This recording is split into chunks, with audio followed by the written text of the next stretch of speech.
আজকে যখন কলকাতা থেকে এসেছি বাড়িতে, পাড়ায় ঢুকেই জানতে পারি বাহির থেকে একটা কুকুর এসে আমাদের পাড়ার যে ছোট ছোট বেবি কুকুরগুলো ছিল তাদেরকে অ্যাটাক করে বসে এবং দুটো কুকুরকে কামড়ে দেয়।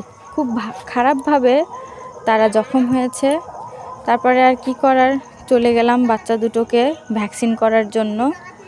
তো একটা কুকুরের তো নাকের ওপরে কামড়ে দিয়েছিল, খুবই খারাপভাবে জখম হয়েছিল। যাই হোক, অনেক কষ্টের পর দুজনকে ভ্যাকসিন করে দিতে পেরেছি। নিজের মনের কাছে খুব শান্তি লাগছে।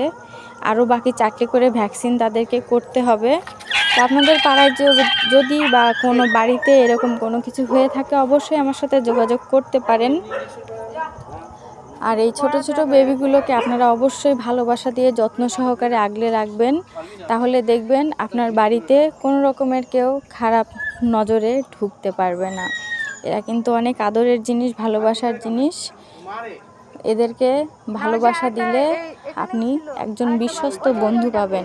সবসময় এদের পাশে থাকার চেষ্টা করবেন এবং কুকুরের কোনো রকমের কোনো কিছু প্রয়োজনীয় দরকার পড়লে আমার সাথে যোগাযোগ করতে পারেন বীরনগরে। অবশ্যই এরকম কিছু হলে কমেন্ট বক্স